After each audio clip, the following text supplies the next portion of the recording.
Case 1. Janie Perry. December 30th, 2021. Sentencing. April 2026. North Chicago, Lake County, Illinois. There are moments in the pursuit of justice when a courtroom falls completely silent. Not because nothing is being said, but because what is being said is almost too painful for the human mind to process. April 2026 was one of those moments. Inside a Lake County courtroom in the state of Illinois, a 42-year-old mother named Janie M. Perry stood before a judge and heard the words that would define the rest of her life. 45 years. That was the sentence handed down for what prosecutors had already described as one of the most brutal and calculated acts of harm against a child in recent Lake County history. The victim was not a stranger.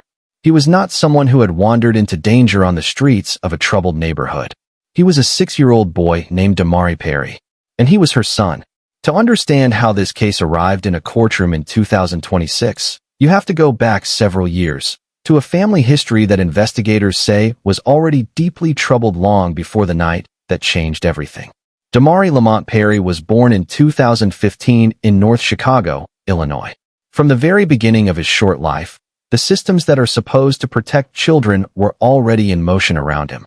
The Illinois Department of Children and Family Services, the agency known as DCFS, confirmed that they had been involved with the Perry family prior to the events of 2021.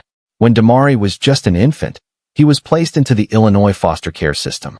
His mother, Janie Perry, was a mother of 7 children.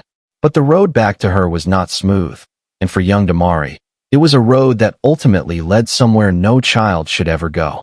In 2017, Janie Perry fought to regain custody of Damari. She succeeded. The little boy came home, and for a time, whatever difficulties existed within the Perry household continued beneath the surface, unseen by the outside world. Then, in May of 2021, just months before the events that would end Damari's life, DCFS received an allegation that Damari had been subjected to harm by his mother. That investigation, according to officials, was determined to be unfounded. Damari remained in the home. What happened on the evening of December 30th, 2021, began with something heartbreakingly ordinary. Damari had taken food from the trash inside the family's apartment on Sheridan Road in North Chicago. It was the kind of thing that a hungry 6-year-old might do without fully understanding the consequences. But according to prosecutors, what followed was anything but ordinary. Janie Perry and her 20-year-old son Jeremiah Perry, Damari's older brother, devised what Lake County State's Attorney Eric Reinhart would later call a calculated plan to punish the little boy. That plan involved placing Damari in a cold shower, not for a brief moment of discipline, but for what investigators described as an extended, prolonged period of time. The water ran cold. Damari endured it.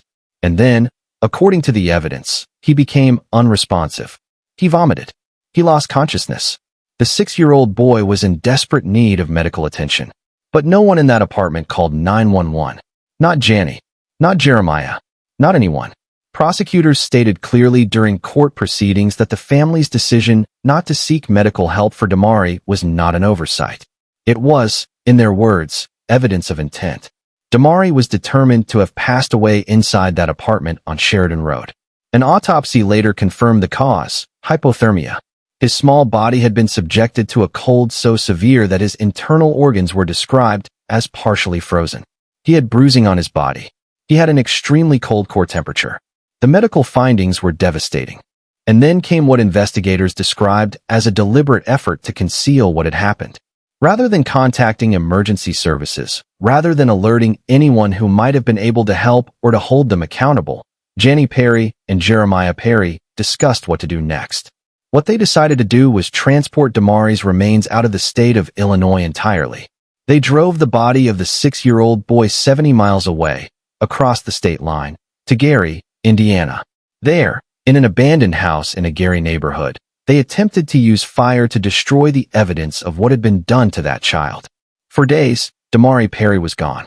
The world did not yet know he was in danger. On January 5, 2022, nearly a week after Damari had already passed, the family filed a missing person report. But they did not file it honestly. Janie Perry told police that Damari and his teenage sister had been driven to a party in the Skokie area by an unknown man and woman, that the teenager had fallen asleep, and that when she woke up, her brother and the man were gone. It was a story designed to redirect the investigation, to buy time, to put distance between the family and what had actually happened inside that apartment. North Chicago police investigated, and they quickly determined that the story Jani Perry had told them was, in the words of investigators, completely false. On January 7, 2022, Damari Perry's remains were found in Gary, Indiana. He was identified. The truth began to emerge. Law enforcement worked swiftly. Within weeks, the Lake County State's Attorney's Office announced charges against both Jani Perry and her son Jeremiah. The grand jury that reviewed the evidence made an extraordinary finding, that Damari's case met the legal threshold of being exceptionally brutal and heinous, language that under Illinois law permits prosecutors to seek the most severe sentences available.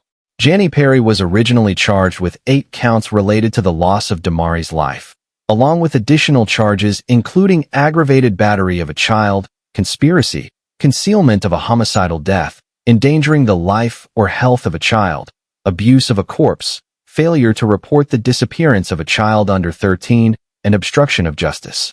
The original charges carried the possibility of a natural life sentence. The legal process moved slowly, as it often does in cases of this magnitude. For years, the case wound its way through the Lake County court system.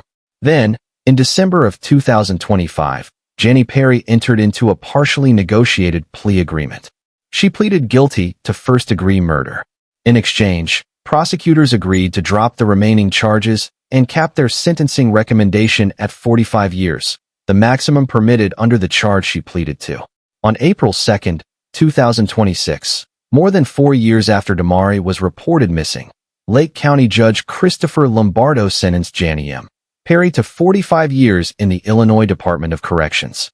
It was the maximum available under the agreement. Before her sentence was read, Perry gave a brief statement. She apologized. She said that she had been a mother for more than 20 years, but that it doesn't come with a manual. The judge was unmoved. 2 North Chicago police officers testified. Prosecutors played video evidence for the court. And when it was over, Damari Perry had received, at long last, a measure of justice. At the time of sentencing, her son Jeremiah Perry, who faces his own separate charges in connection with Damari's passing and has not entered a plea agreement, was awaiting trial. He faces the possibility of a life sentence if convicted on all counts. Lake County State's Attorney Eric Reinhardt, who has spoken publicly about this case on multiple occasions, put it plainly, the failure to seek any help for Damari after the harm had been done was not a failure of judgment. It was, in the prosecution's view, a demonstration of intent. Damari's final minutes, Reinhardt said, warrant the sentencing enhancements that accompany such brutal and heinous circumstances. Damari Perry would have turned 7 years old just one day after the events that ended his life. He never had the chance. His case is a painful reminder of why child welfare oversight matters, why community vigilance matters, and why the systems designed to protect our most vulnerable citizens must be continuously strengthened and supported. DCFS had been in contact with this family. A prior allegation had been investigated and closed. And still, Damari was not safe. His story is not just one family's tragedy. It is a call to every one of us to pay attention, to speak up, and to never assume that what happens behind closed doors is always fine.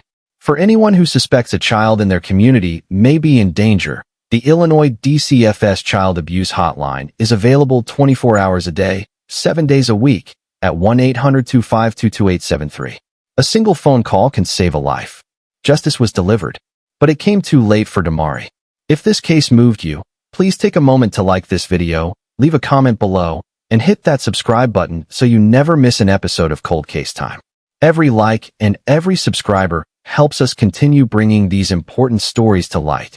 But if you think the details of the Perry case were difficult to hear, what investigators uncovered in the heart of Chicago's North Side would leave even seasoned prosecutors questioning how something this devastating could have been missed for so long. Case 2. Andriel Hagler. May 2022. Sentenced. February 2025. Uptown Neighborhood, North Side, Chicago, Illinois. The Uptown neighborhood on Chicago's North Side is one of the most culturally diverse communities in the entire city. It is a neighborhood of longtime residents and new arrivals, of community gardens and corner stores, of families raising children in apartment buildings stacked close together along tree-lined streets. It is, by most accounts, a neighborhood where people look out for one another, which makes what happened inside one apartment building on the 4600 block of North Winthrop Avenue in May of 2022 all the more heartbreaking. Because in this case, the danger was not on the streets outside. It was behind a locked door, inside a home, in a room where a child should have been safe. Amaria Osby was 8 years old. She was the daughter of Enreal Hagler, a woman who lived with her in that uptown apartment and who, by all outward appearances, was navigating the complicated realities of life as a single mother in a major American city. Amaria was a child, curious, growing, full of the kind of energy and potential that every 8-year-old carries with them into every new day.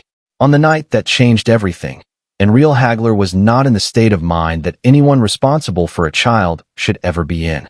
According to prosecutors, Hagler had consumed PCP, a powerful and deeply destabilizing substance that can produce hallucinations, severe paranoia, and a complete disconnection from reality. And in that state, as the night settled into their apartment on North Winthrop, something inside Enreal Hagler shifted into a darkness that Amaria could not protect herself from. What prosecutors described in court was almost unbearable to hear. Hagler, according to the court record, said prayers with her daughter that night, something between 8 and 9 in the evening. And then, prosecutors alleged, she consumed PCP and began drinking bleach. In her altered and deeply troubled state of mind, she had convinced herself that her daughter did not love her anymore, that Amaria was taking her father's side, that their relationship had broken beyond repair. These were not rational thoughts. These were the thoughts of a mind fractured by substances and, as would later become clearer, by significant underlying mental health struggles. Amaria, who was present in that apartment and who witnessed her mother's increasingly frightening behavior, did what any frightened child would do in that moment. She screamed. She called out, "Mama, stop." That was what prosecutors said Amaria cried out as she watched what was unfolding. Her words were not enough to stop what came next. Enreal Hagler placed a plastic bag over her daughter's head. Amaria Osby, 8 years old, did not survive. When police arrived at the apartment the following morning, it was not because anyone inside had called for help. It was because Hagler's sister had contacted police and asked them to check on her well-being. Officers responded. They found Hagler face down on a bed with a plastic bag over her own head, an apparent attempt to harm herself as well. Police removed the bag. Hagler was alive and had no other significant physical injuries. But beside her in the bed, partially covered by a comforter, were the lower legs of a child. When officers looked further, they found Amaria.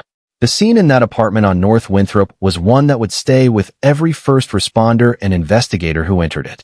Cook County Judge Mariam Ahmad, speaking at one of the early court hearings in the case, said the following about what Amaria must have experienced in her final moments. So this little girl's last image, or one of her last images, is that of her mother placing a plastic bag around her head to asphyxiate her.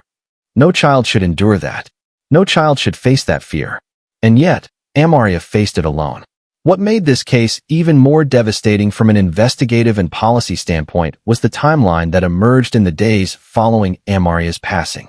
A spokesperson for the Illinois Department of Children and Family Services confirmed that a representative from its office had visited the Hagler home just one day before Amaria lost her life. One day, a DCFS supervisor was subsequently suspended as a result of the agency's handling of the case. A spokesperson for the agency acknowledged that it had taken approximately 2 months from the time a concern was raised before a welfare check was conducted on Amaria. And when that check occurred, officials noted, there were no concerns for physical abuse or neglect recorded.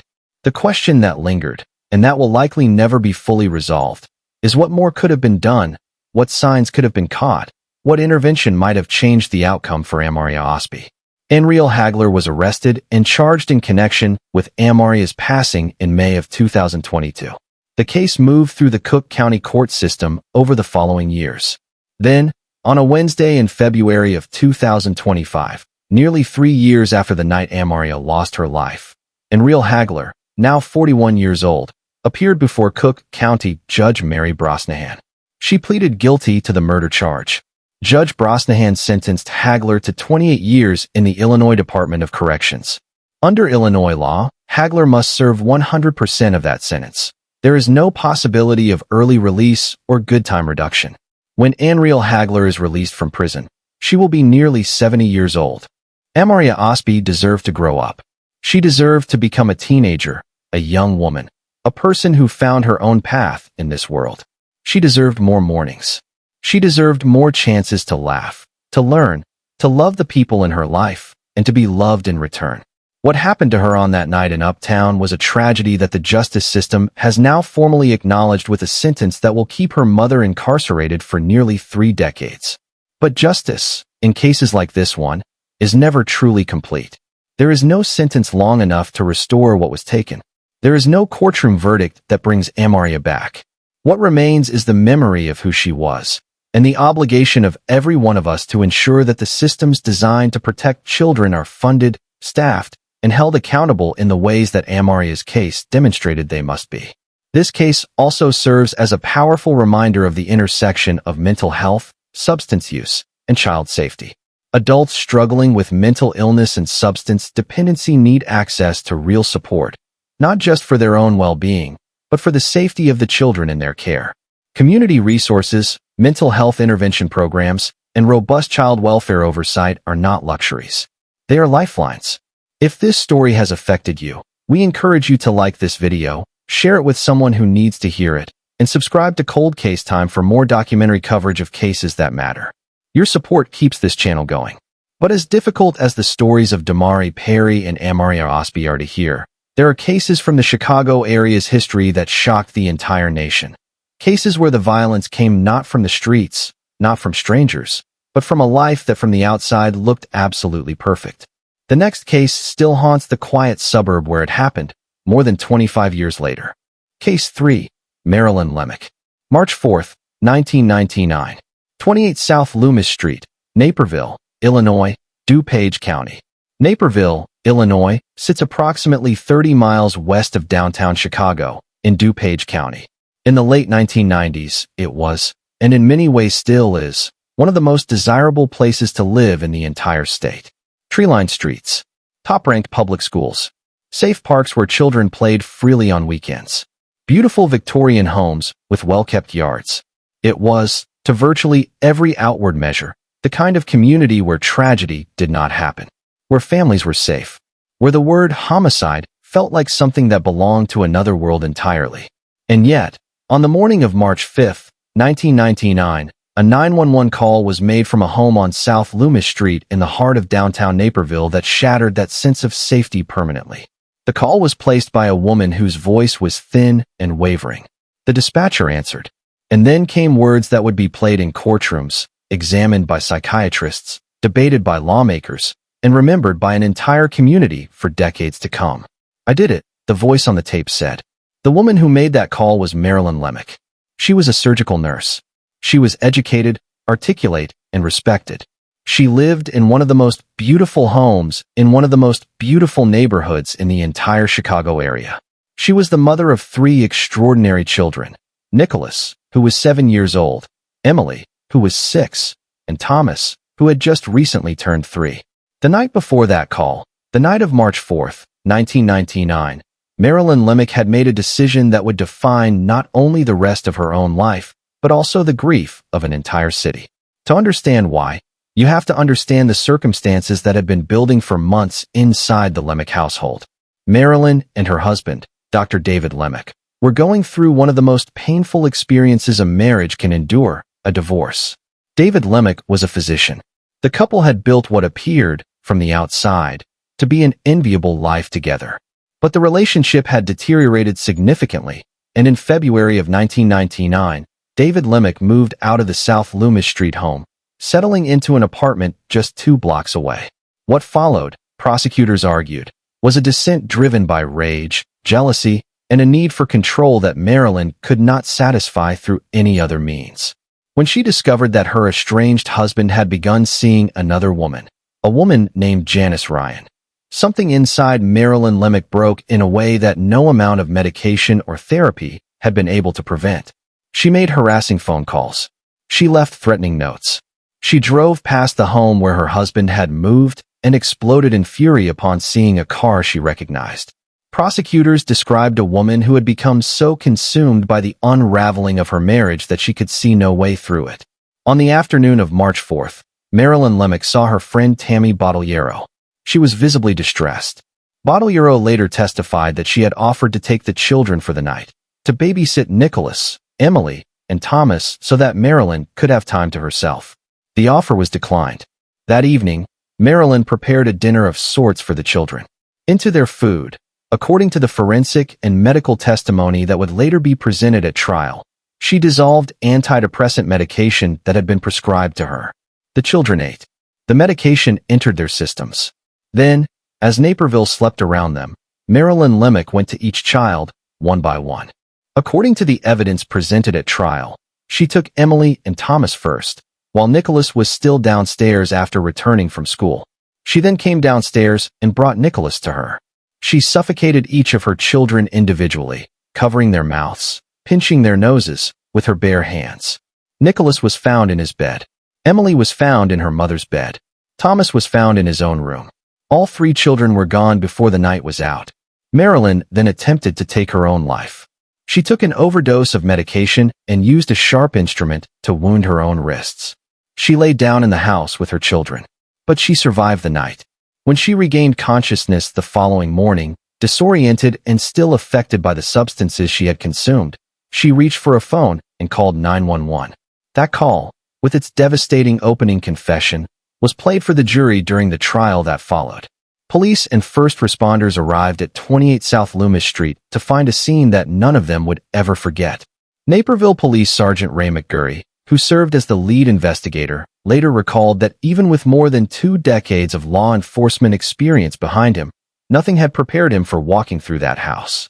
McGurry would go on to a distinguished career, eventually serving as the Bolingbrook Police Chief and later as the Naperville Park District Executive Director. But even years later, he described the Lemick case as one that left its mark on everyone who worked it. DuPage County State's Attorney Joseph Burkett oversaw the prosecution. His office made a decision that would define the legal and philosophical core of the entire case.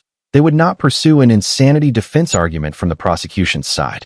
They would argue, instead, that Marilyn Lemick was legally sane when she took the lives of her children. That what she did was not the product of a broken mind that could not understand the nature of its actions, but rather the calculated act of a woman driven by rage and the desire to inflict the most profound possible pain on the man who had chosen to leave her. The defense, predictably, argued the opposite. Marilyn Lemick's attorneys contended that she had been suffering from severe clinical depression at the time of the events, and that her mental state rendered her legally incapable of forming the intent required for a first-degree murder conviction. They pointed to her history of treatment, her diagnosis, and her emotional deterioration in the months leading up to March 4th. The trial began in November of 2001, more than 2.5 years after the night in question. By that point, Marilyn had been held in a solitary cell at the DuPage County Jail in Wheaton, a 6 by 10-foot space with a toilet, a sink, and a mattress on a concrete block. A deputy checked on her every 15 minutes. She left the cell approximately once a week to use the jail's recreation room. It was, by any measure, a stark existence. The jury deliberated for nearly 10 hours. When they returned their verdict, it was unambiguous: guilty of first-degree murder on all 3 counts. 6 men and 6 women had considered the evidence, weighed the testimony, and concluded that Marilyn Lemick had known exactly what she was doing on the night she took her children's lives, and that she had done it to punish David. Juror Notorious Collins, speaking to reporters after the verdict, said, "It was a heinous act. I have little sympathy for her. I thought she was spoiled and controlling." Juror Giovanni Lombardo said the jury believed there was anger toward David Lemick, jealousy, and revenge. DuPage County Judge George Bacallis sentenced Marilyn Lemick to a term of natural life imprisonment without the possibility of parole.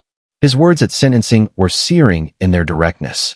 He told Marilyn that it was appropriate that every day as you look at the walls, the floor, the ceiling, the bars, you will see the faces of these young children and hear these young voices asking you, "Why, Mom? We loved you, Mom." Why did you do this to us? As of the time of this documentary, Marilyn Lemick, now in her mid-60s, is serving her sentence at the Logan Correctional Center in downstate Lincoln, Illinois. She has never given a full public interview to a local news reporter. In 2012, she spoke briefly to a French television network and attributed the events to depression and the trauma of the divorce. In 2022, it was reported that she had spoken out and was seeking clemency. Nicholas Lemick was 7 years old. Emily was 6. Thomas was 3. Their father, Dr. David Lemick, delivered a moving statement at sentencing about the loss of his children. He has spent the decades since their passing living with a grief that no parent should ever know. The house at 28 South Loomis Street was sold. It was given to North Central College in 2008. The community of Naperville rebuilt around the memory of that night, but it never forgot. Every first responder who entered that house, every prosecutor who prepared that case, every juror who sat through that trial carries something with them that will never fully leave. The Lemick case is now used by Illinois prosecutors as a training case for how to investigate and challenge insanity claims. It has been cited in legal scholarship and law school coursework as a foundational example of how the justice system navigates the difficult intersection of mental illness, personal culpability, and the rights of victims. But the three most important lessons of the Lemick case have nothing to do with legal precedent. They are simply this: Nicholas loved life. Emily loved her family. Thomas was barely old enough to understand the world around him. And all three of them deserve to grow up. If this case has stayed with you, please like this video, leave a comment for Nicholas, Emily, and Thomas, and subscribe to Cold Case Time. Your engagement helps us bring these stories to more people who need to hear them. The Lemick case shook the Chicago suburbs to their core. But decades later, the city of Chicago itself would face a series of cases that reminded the world that tragedy does not choose its geography. The next case took place not in a quiet suburb, but along the shore of one of the most beautiful natural landmarks in America, and it unfolded in a way that no one who was there that night will ever forget. Case 4, Surah Aman. July 18, 2025. South Shore Cultural Center, 7000 block of South Shore Drive, Chicago, Illinois. The South Shore neighborhood of Chicago sits along the western shore of Lake Michigan, on the city's south side. On summer evenings, the beach at the South Shore Cultural Center is one of the most beautiful places in the entire city. The water stretches out toward the horizon, vast and deep, shimmering in the last light of day. Families gather there. Children play. The lake feels, in those moments, like a gift, something enormous and ancient and indifferent to the ordinary troubles of human life. On the night of July 18, 2025, that lake became the setting for one of the most heartbreaking tragedies Chicago had witnessed in years. And it began, as so many tragedies do, with warning signs that were seen, reported, and ultimately not acted upon in time. Surah Aman was 31 years old. She was the mother of a 14-month-old boy named Sir Watson. By all accounts, Surah had struggled with her mental health for some time. Those closest to her knew it. Her family knew it. And on the evening of July 18th, the people who loved Surah Aman were desperately trying to get her help.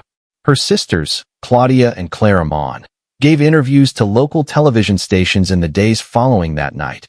Interviews that were marked by grief, by anguish, and by a burning frustration that what happened could have been prevented.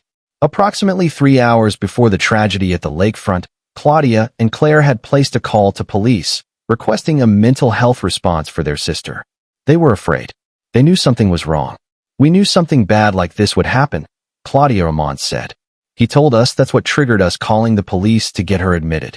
The he in that sentence was Sir Watson's father, Surah's partner, the man with whom she lived.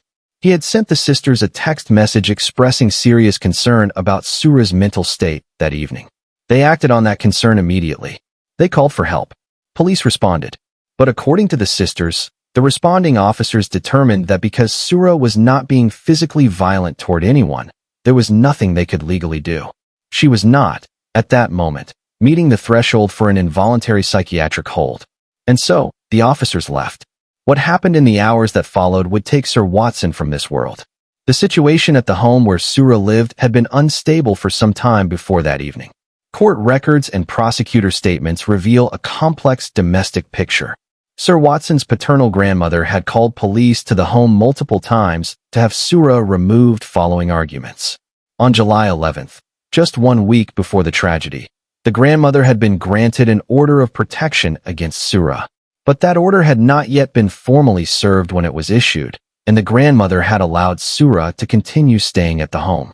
On July 17th, the day before the lakefront incident, there was an altercation. Sura allegedly struck Sir Watson's father. Responding officers at that point did serve the grandmother's order of protection. Sura was left in a situation where she had nowhere to go. The grandmother, showing compassion despite the conflict, allowed her to stay one more night. The next day, another relative called 911 and reported that Sura was having a mental health episode. Emergency responders were contacted, but before they arrived, Sura Aman took her 14-month-old son and left the house. She went to the beach. According to prosecutors, Sura Aman walked into Lake Michigan on the night of July 18th carrying Sir Watson. She entered the water, and according to the court documents and her own later statements to police, she let go of her son. Beachgoers witnessed a woman in deeper water, screaming. Multiple calls to 911 came in from witnesses at the scene. The Chicago Fire Department's Marine Unit responded. Emergency personnel worked to recover Sir Watson from the water.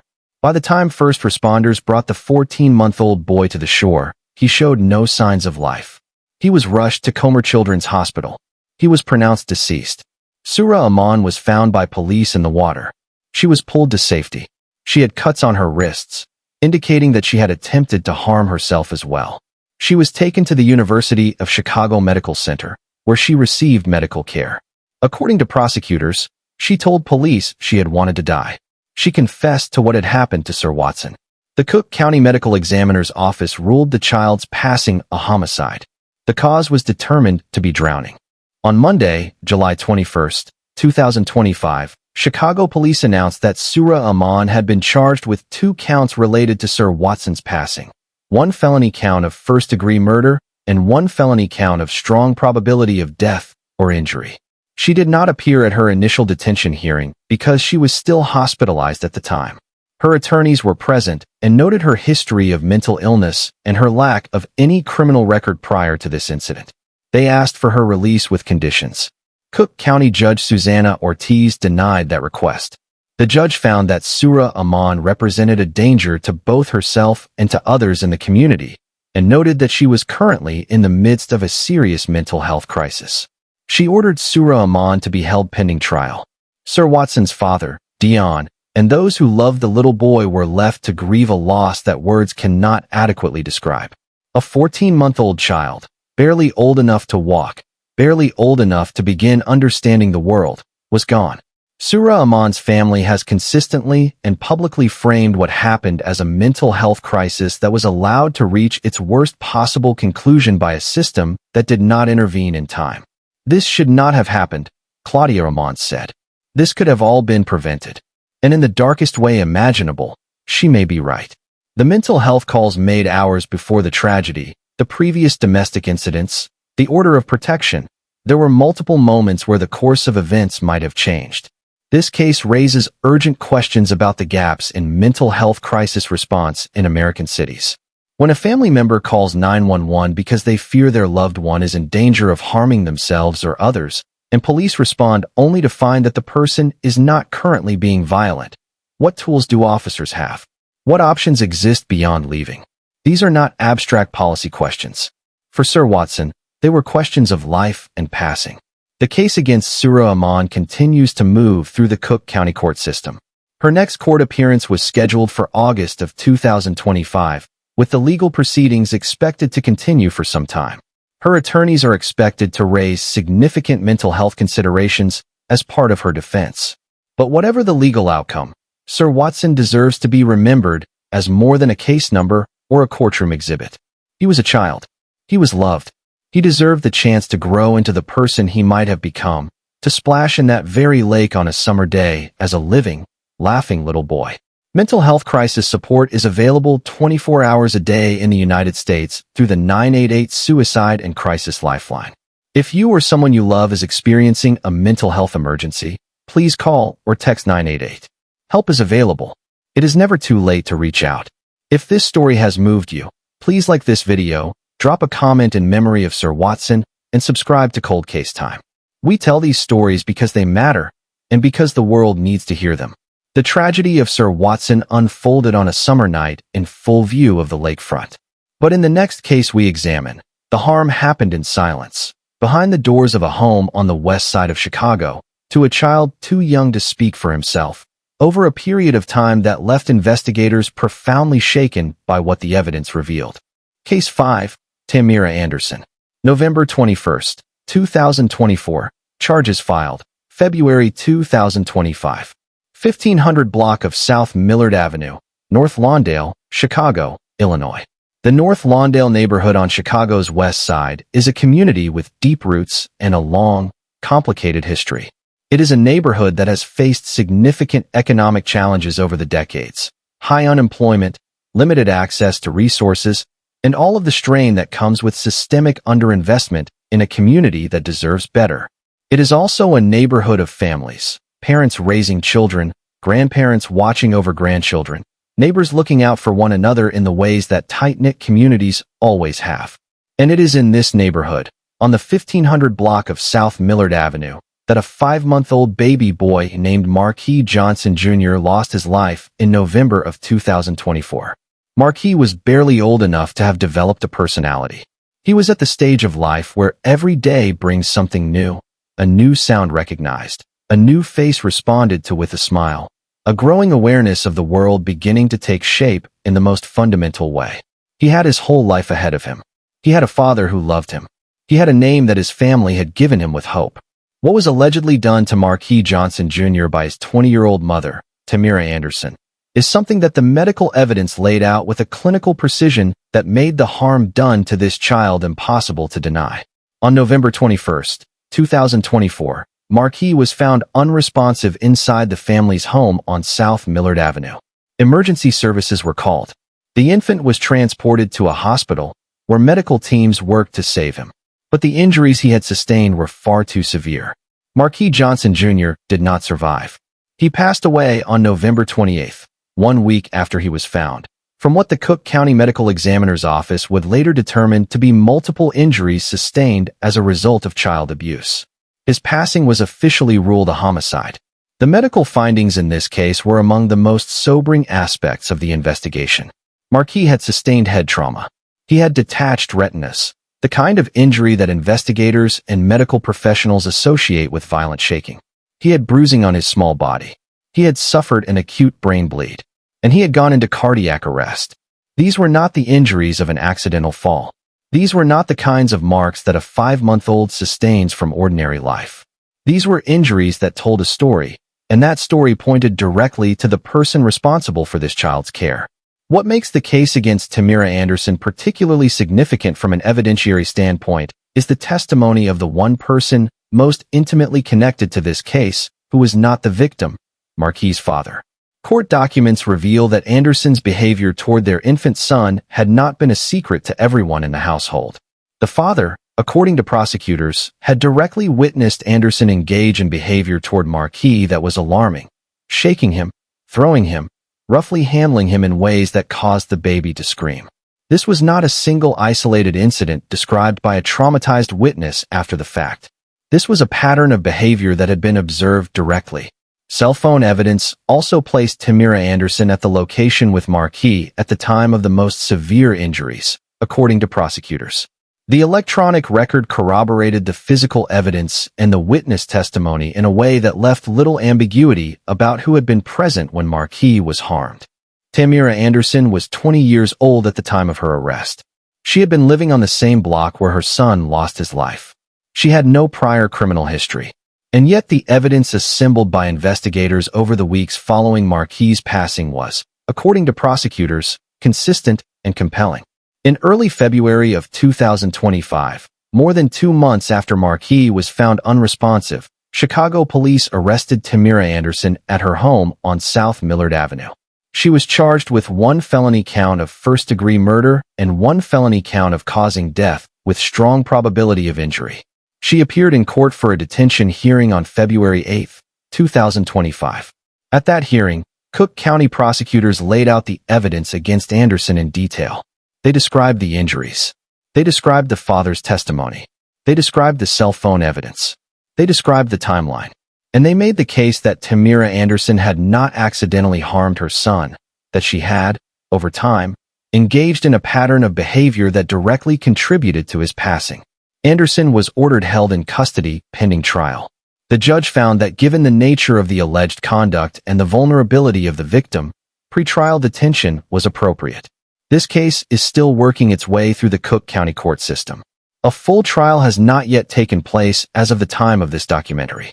Tamira Anderson has not been convicted of any offense, and under the American legal system, she is presumed innocent unless and until a jury or judge returns a verdict of guilt.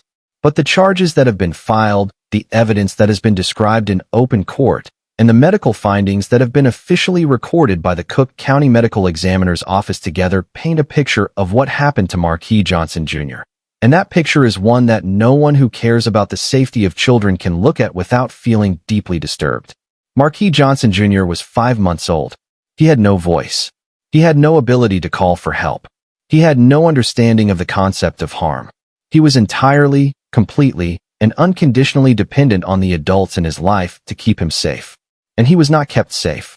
His case is a reminder of how critical it is for friends, family members, neighbors, and co-workers to pay attention when they observe interactions between caregivers and very young children.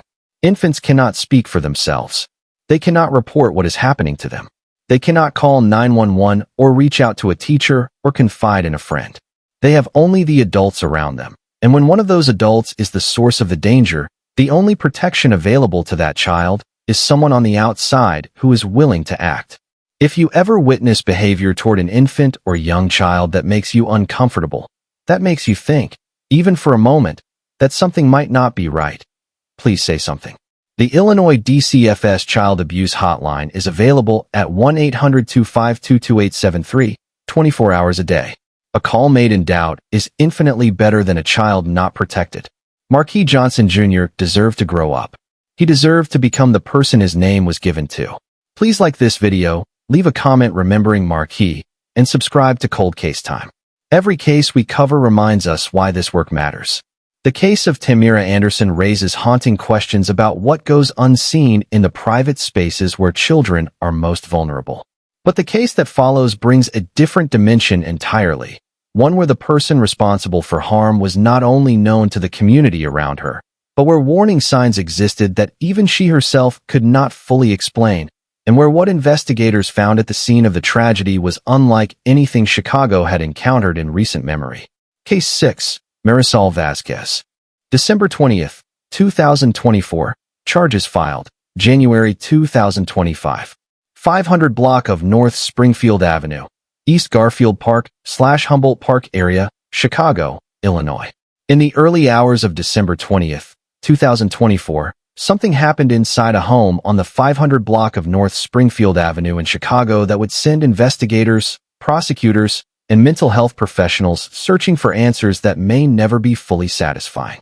What happened in that house on that morning was the kind of event that forces communities, courts, and care systems to ask the hardest possible questions about what it means to be responsible for a life, and what it means when someone in the grip of a mental health crisis can no longer hold those responsibilities the way the rest of the world expects them to.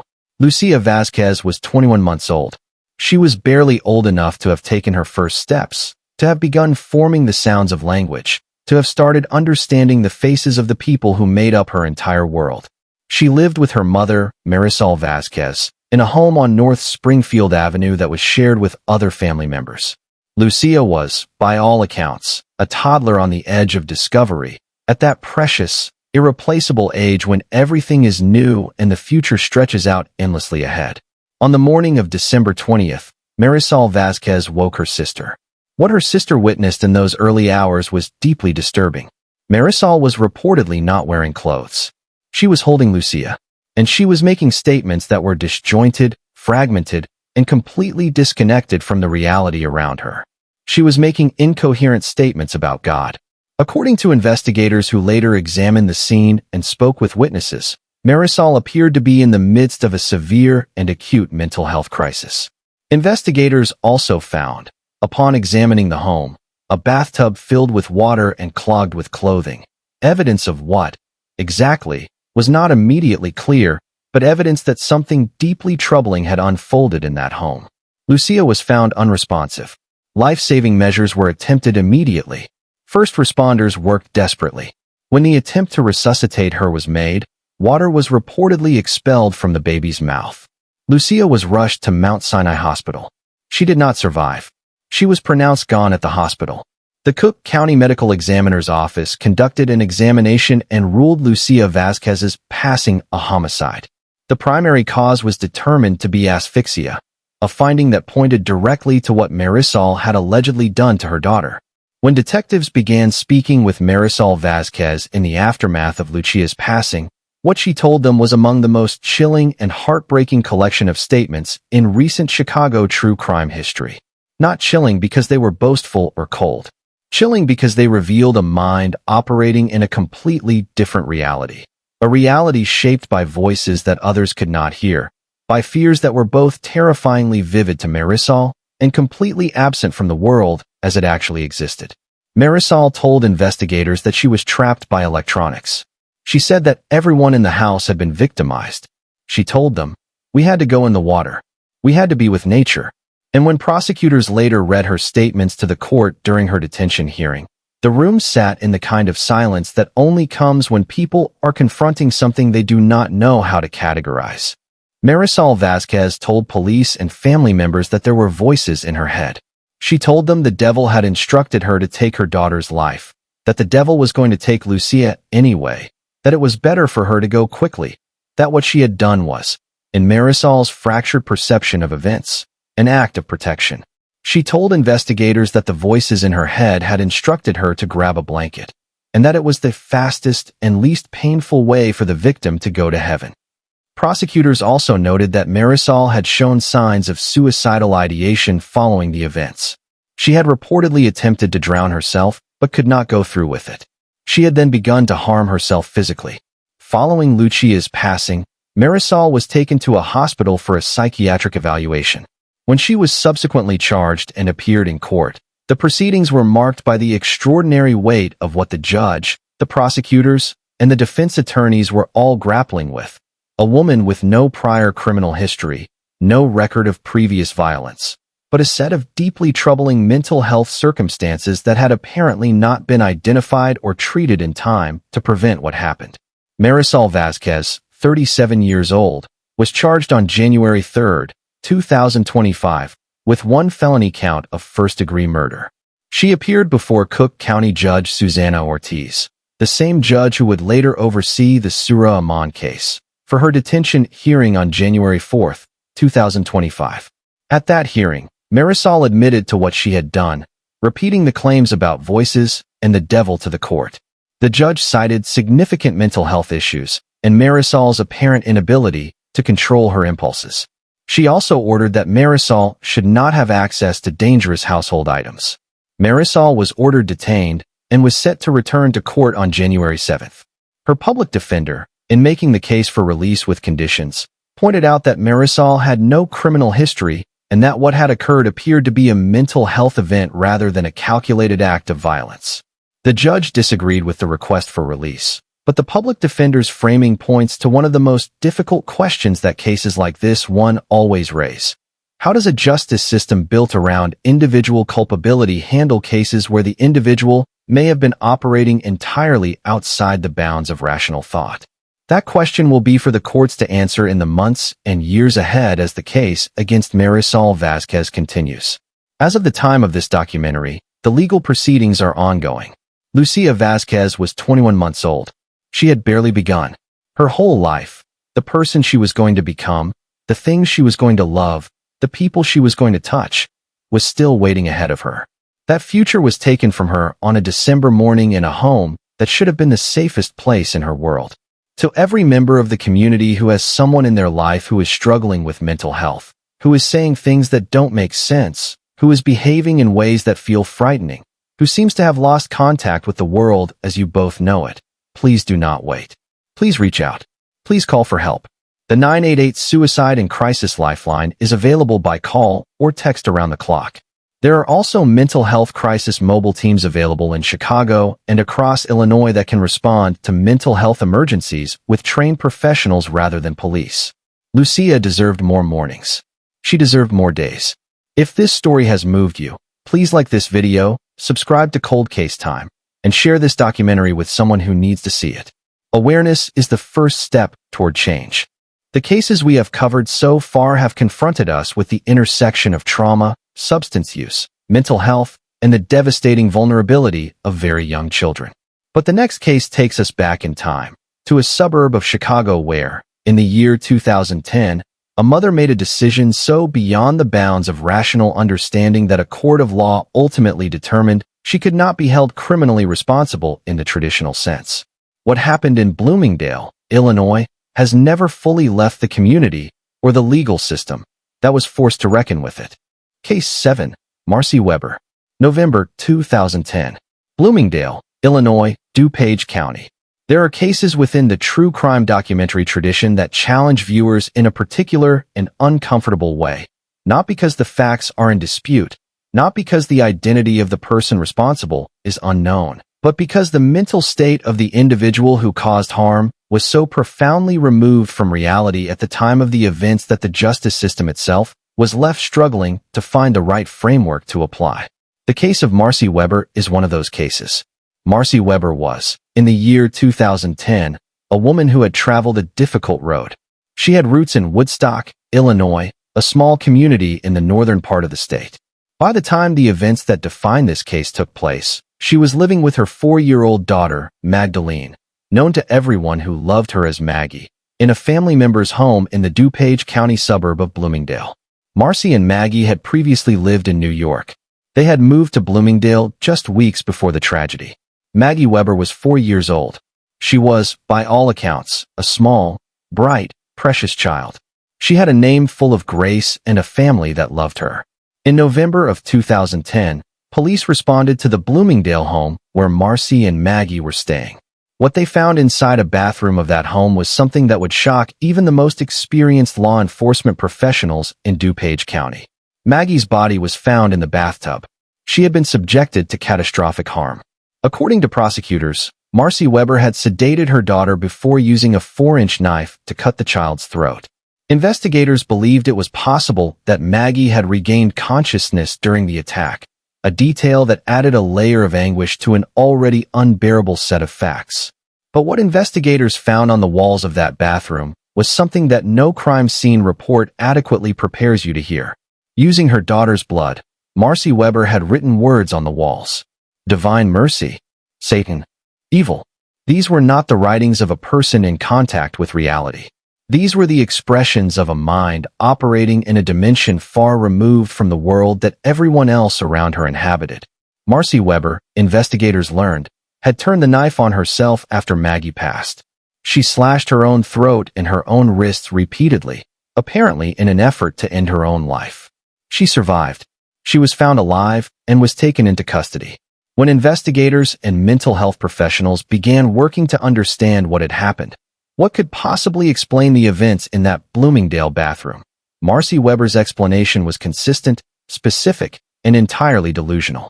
She believed, with complete sincerity, that she had been saving Maggie from a terrifying fate. According to accounts of her statements to authorities, Marcy was convinced that her daughter was going to be sold into sexual slavery over the internet, that forces she perceived as real and present and immediate were going to take Maggie from her in the worst possible way. She believed that what she had done was an act of protection, a rescue, a mercy.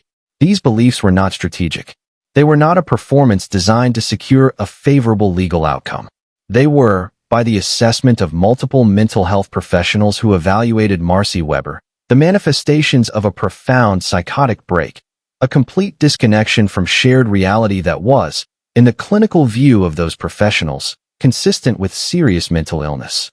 Marcy Weber was charged with first-degree murder. She appeared in court in DuPage County.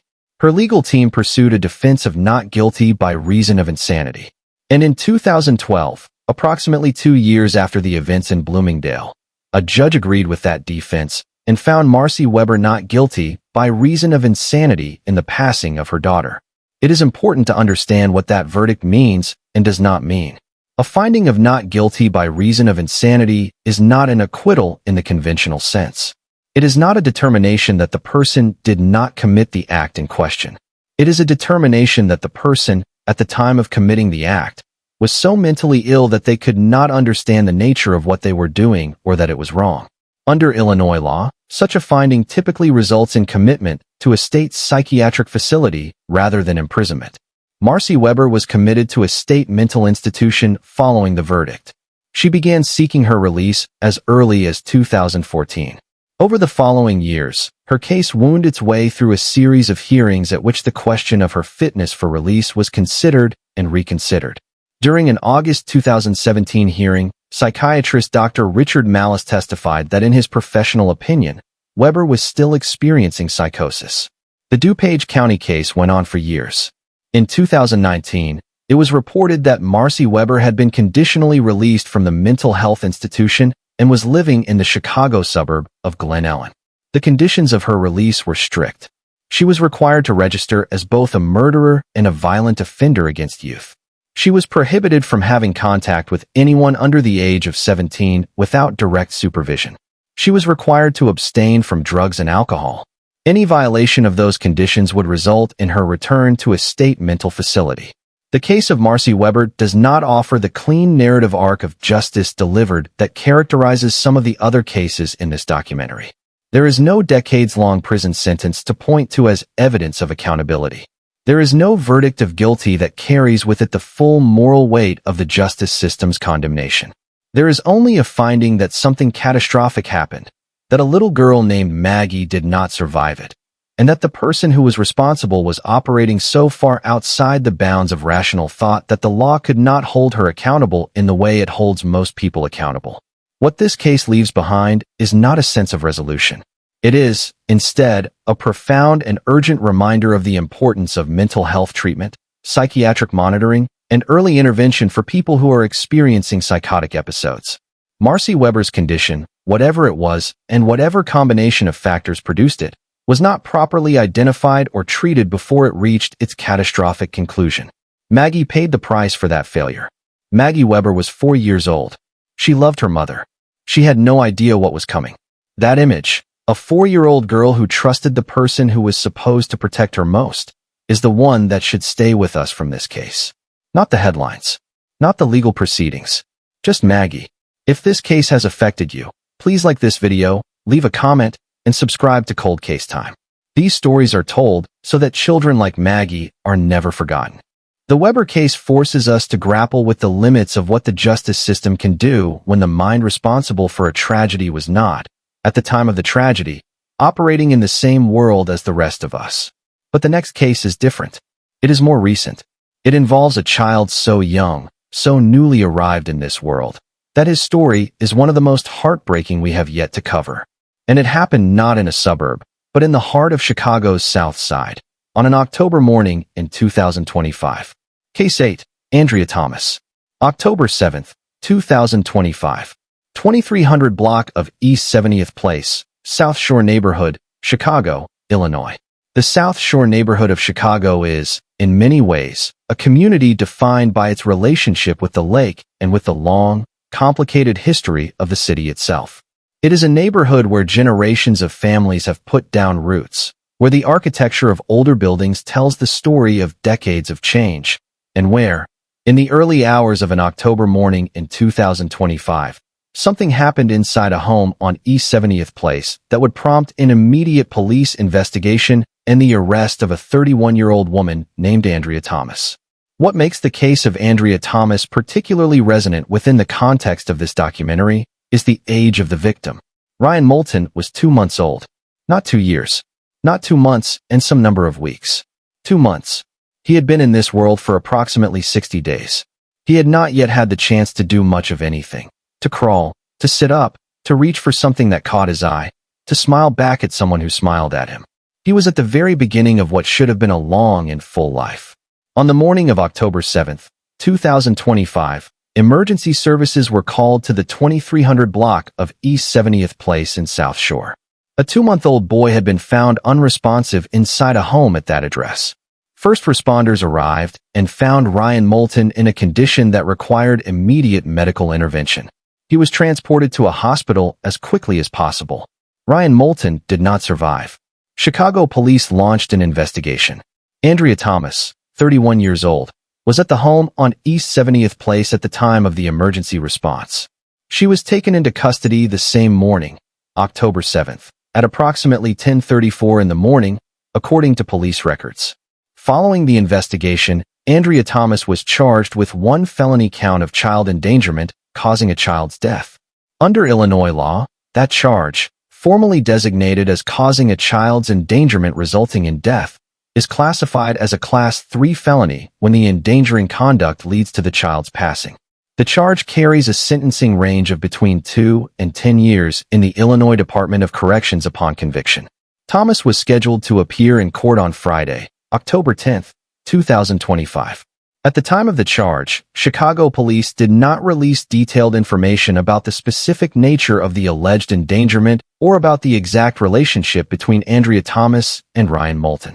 The investigation was described as ongoing. Additional details were expected to emerge through the court process as the case progressed. Ryan Moulton has since been identified publicly. He was 2 months old. He had a name given to him by people who expected to watch him grow. Cases involving the youngest victims, infants in the first weeks and months of life, present a particular challenge for investigators, prosecutors, and the communities that are left to make sense of them. Newborns and very young infants are uniquely vulnerable. They cannot communicate distress beyond crying. They cannot describe what has been done to them. They cannot identify the source of their suffering to anyone who might be able to act on that information. Their entire existence depends on the people who are responsible for their care, and when those people fail them, the results can be irreversible. The case of Ryan Moulton is, as of this documentary, still working its way through the legal system. Andrea Thomas has been charged, but has not been convicted of any offense. She is entitled to the presumption of innocence that the American legal system affords to every person facing criminal charges. The full facts of the case will be determined through the court process. But Ryan Moulton deserved more than 60 days. He deserved years. He deserved the chance to become someone, to walk, to talk, to discover things he loved, to be part of a family and a community and a world that needed him in it. The National Child Abuse Hotline is available at 1-800-422-4453 for anyone who has concerns about the welfare of a child or who needs guidance on reporting suspected abuse. This resource is available 24 hours a day, 7 days a week, and is confidential. Please use it if you have any reason to believe a child in your life may be in danger. Please like this video, subscribe to Cold Case Time, and share this documentary. Ryan Moulton deserves to be remembered, and so does every other child whose story we carry forward in this work. The case of Ryan Moulton is a case still unfolding, a legal process still in motion. But the case that comes next is not. It happened in full view of first responders, police officers, and neighbors on a July 4th morning in one of Chicago's most vibrant neighborhoods. And what unfolded that morning was so violent, so terrifying, and so completely unexpected that the people who arrived at the scene could barely believe what they were witnessing. Case 9, Wendy Tolbert. July 4th, 2025. 3600 block of West Palmer Street, Logan Square neighborhood, Chicago, Illinois. July 4th is a day associated with celebrations, with family gatherings, with the smell of food on the grill and the sound of fireworks beginning in the distance. In the Logan Square neighborhood on the northwest side of Chicago, a neighborhood known for its beautiful boulevards, its historic graystones, and its strong sense of community, July 4th, 2025, should have been another summer holiday. Instead, at approximately 9 o'clock in the morning, as the neighborhood was still waking up around it, a home on West Palmer Street became the center of one of the most disturbing and tragic incidents that Chicago had witnessed in years. Wendy Tolbert was 45 years old. She had lived in Logan Square for years. She was a mother of 3, a 13-year-old daughter, a 10-year-old son, and a 4-year-old son named Jordan Wallace. By all accounts from friends and neighbors who knew her, Wendy Tolbert was not someone who had ever been known to be violent. She did not have a criminal history. She was, according to those who loved her, a person who cared deeply about the people in her life. She loved her kids, said Anthony Dobbs, a family friend who had known Tolbert his entire life. She didn't harm nobody. She was scared of everything. She didn't even like knives. And yet, on the morning of July 4th, 2025, something happened inside the mind of Wendy Tolbert that set in motion a series of events that ended with one child gone, two children critically injured, a home destroyed, and a neighborhood left in shock. What investigators and prosecutors pieced together from the evidence, from police accounts, from the statements of the surviving children, from Tolbert's own admissions, is a timeline so harrowing that it is difficult to lay out without pausing to acknowledge the courage of the two children who survived it. On the morning in question, Tolbert's 10-year-old son was sitting in the living room on the first floor of their home, playing video games. His 4-year-old brother, Jordan Wallace, was asleep on the couch beside him. Their 13-year-old sister was in her bedroom upstairs. It was a perfectly ordinary morning inside what should have been a perfectly safe home. Wendy Tolbert came up behind her 10-year-old son. She was holding a knife in one hand and a metal blade in the other. She stabbed the 10-year-old in his right arm. The 10-year-old, in a moment of desperate survival instinct, pushed back against his mother and ran toward the stairs to the basement. Jordan, for years old and now awake, tried to follow his brother. But Tolbert moved faster. She blocked Jordan's path. And then, according to prosecutors, who laid out the evidence in court, she subjected her 4-year-old son to a sustained and catastrophic attack, stabbing him 36 times in his chest, his face, and his back. She kicked him down the basement stairs. The attack on Jordan Wallace was unrelenting and fatal. He was pronounced gone at Stroger Hospital. While this was happening, the 10-year-old had escaped to a room on an upper floor that shared a wall with his 13-year-old sister's room. The two children, locked in their respective rooms, separated by a wall, both bleeding, both terrified, began talking to each other through that shared wall. They came up with a plan.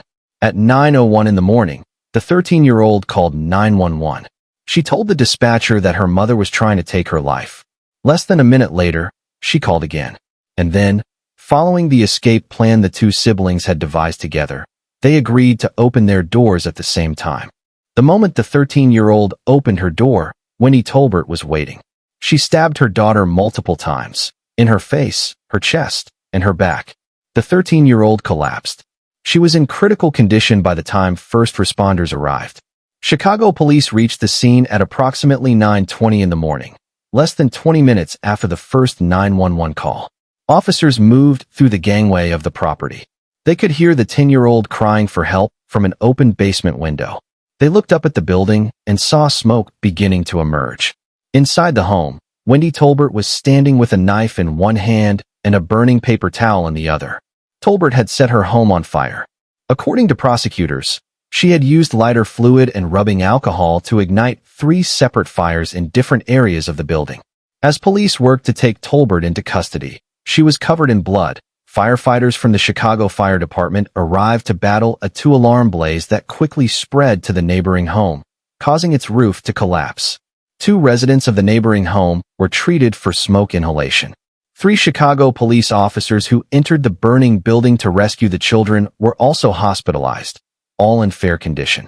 Officers physically broke out windows to rescue the children from the burning structure. The 10-year-old was pulled through a basement window.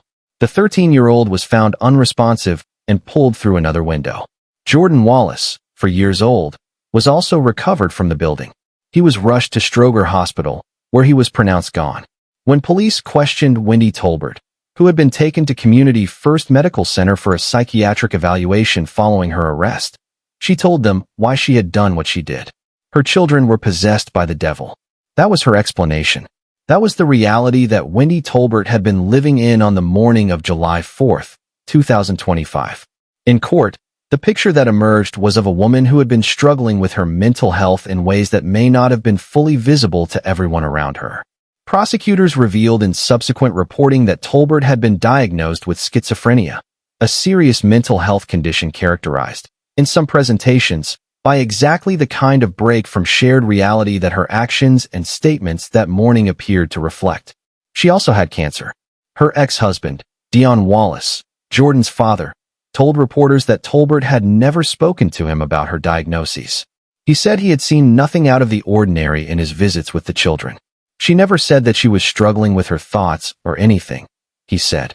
Wendy Tolbert was charged with 14 felony counts, 1 count of first-degree murder, 2 counts of attempted first-degree murder, 6 counts of aggravated arson, 2 counts of aggravated battery causing great bodily harm, 2 counts of aggravated battery using a deadly weapon, and 1 count of aggravated battery to a child under 13 causing great bodily harm.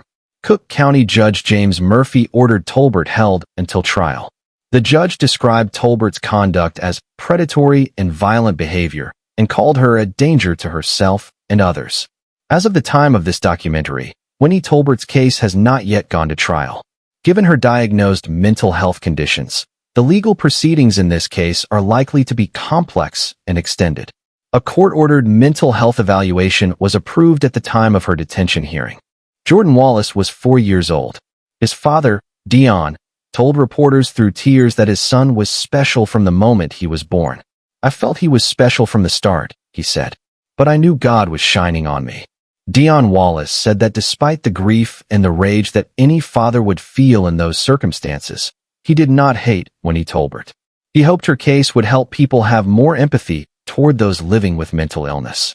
The courage of the 10-year-old and 13-year-old who survived that morning, who talked through a wall, who made a plan, who called 911 while under direct threat, who fought back, is something that deserves to be acknowledged and honored. Those 2 children endured something no child should ever face. They showed extraordinary bravery in the most terrifying circumstances imaginable. Jordan Wallace deserved to celebrate many more 4th of July holidays. He deserved fireworks, and summer, and years of ordinary, beautiful mornings. If this story has affected you, please like this video, leave a comment for Jordan and his surviving siblings, and subscribe to Cold Case Time. These children deserve to be remembered, and these stories deserve to be heard. Every case in this documentary carries its own particular weight, but the story we are about to tell is unlike any other in this collection. It is older than the rest. It involves a child whose passing changed the laws of an entire state.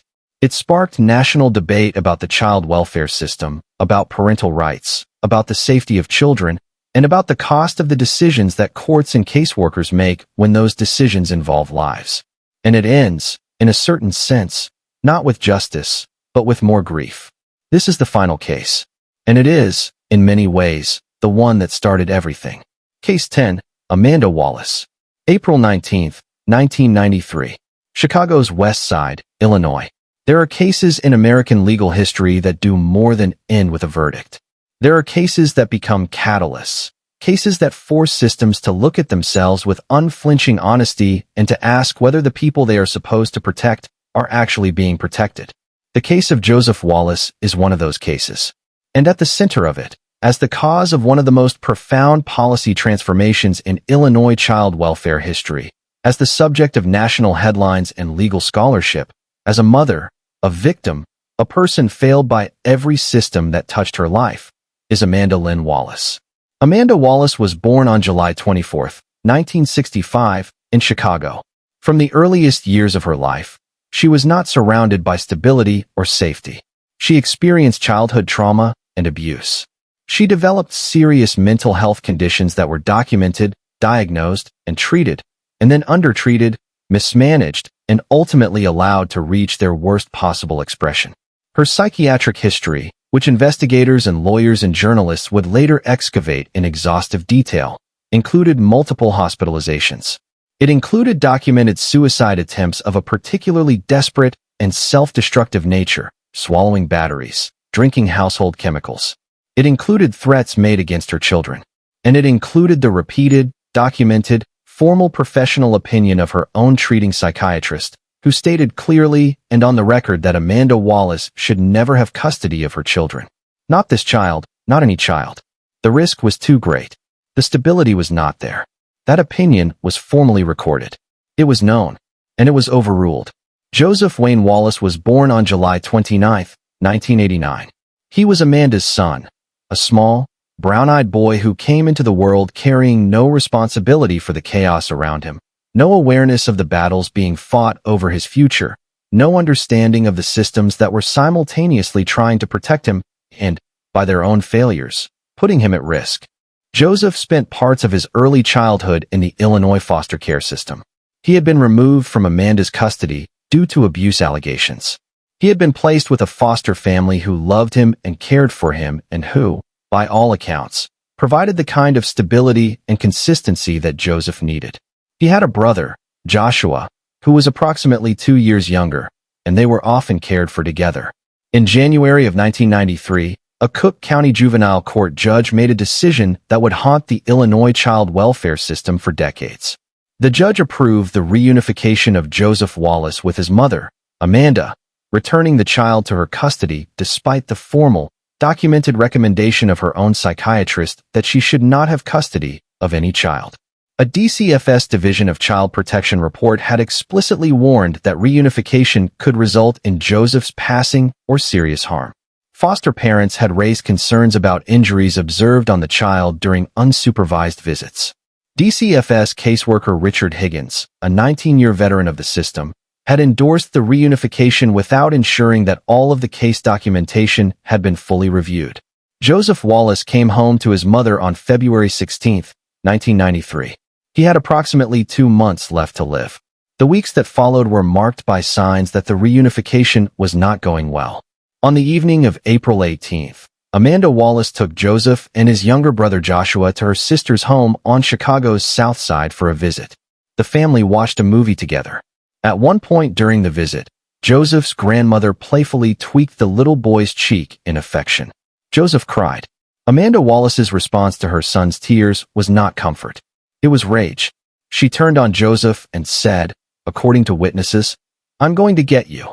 Her relatives, alarmed by her reaction, drove Amanda and the children back to their apartment on Chicago's West Side that night. The following morning, April 19, 1993, Amanda Wallace took her 3-year-old son's life. She used a brown electrical extension cord. She wrapped it around Joseph's neck. She hanged him from the transom above a doorway in their apartment. Before she did this, she reportedly placed a sock in his mouth.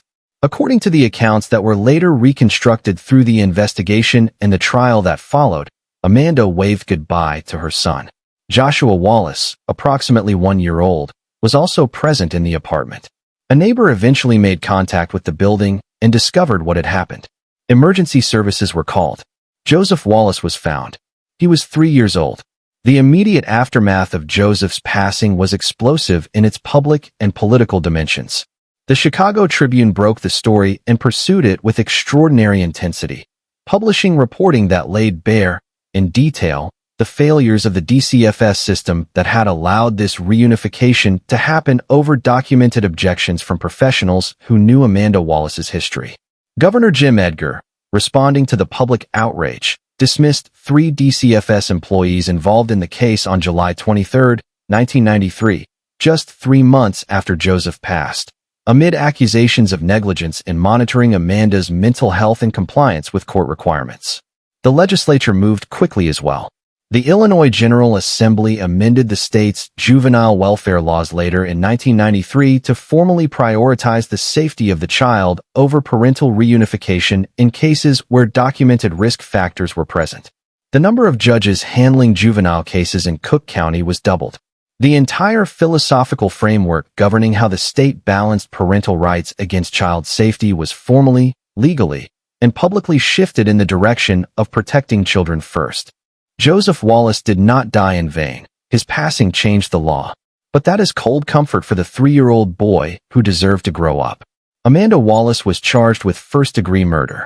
In the years between Joseph's passing in 1993 and the beginning of her trial in 1996, the court system conducted multiple evaluations of her mental competency. There were serious and legitimate questions about whether she was mentally fit to stand trial, and those questions consumed years of legal proceedings. Eventually, the court determined she was competent to stand trial. The trial was a bench trial, meaning it was decided by a judge rather than a jury. The prosecution presented the evidence. The defense raised the question of mental illness.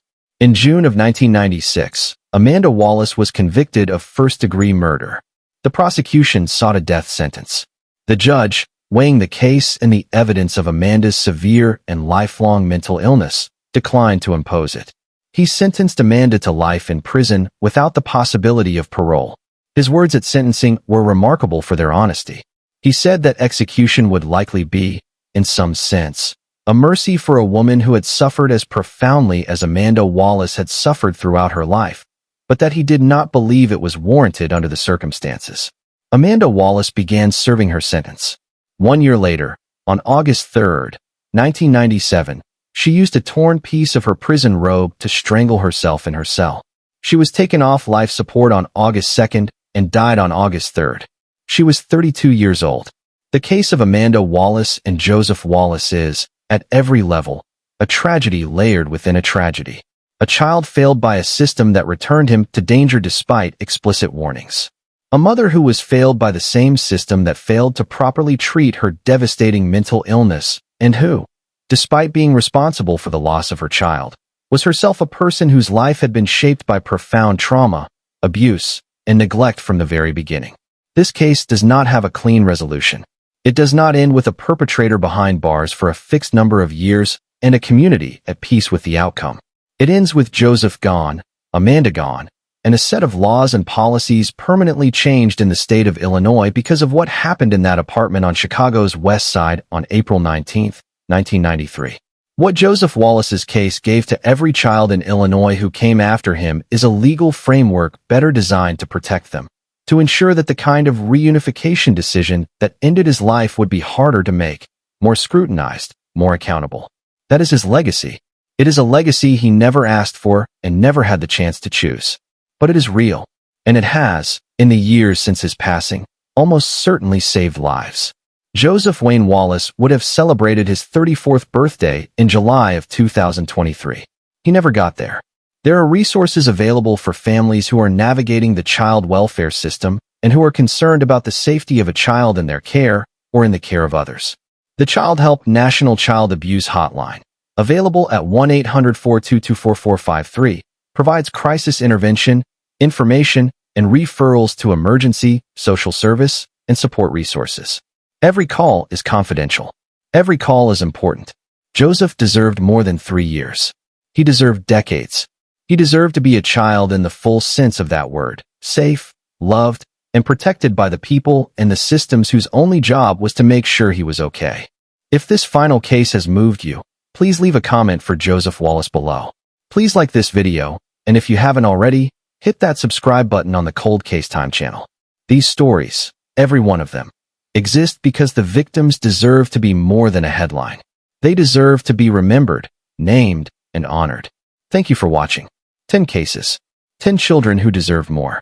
10 families left to carry grief that should never have been theirs to carry. The stories we have told in this documentary span more than 3 decades of Chicago area history, from the West Side apartment, where Joseph Wallace lost his life in 1993, to the South Shore lakefront, where Sir Watson's story ended in the summer of 2025. They span suburbs and city neighborhoods, courtrooms and hospital waiting rooms, DCFS case files, and police reports and medical examiners' offices. They span every demographic category and every income level and every kind of family structure. Tragedy, as these 10 cases make heartbreakingly clear, does not discriminate. But across all of that, across all of the differences in circumstance and decade and geography, there is one thing that unites every case in this documentary. Every single victim was a child. Every single one of them was dependent on an adult for their safety. And in every single case, the adult who was most responsible for their protection was the person who caused them harm. That truth is uncomfortable. It is meant to be. Because it is only by sitting with that discomfort, by refusing to look away from it, that we as communities, as policymakers, as neighbors, as family members, and as human beings can commit ourselves to building the kind of world where these cases become rarer, not more common. Child welfare systems must be adequately funded and properly staffed.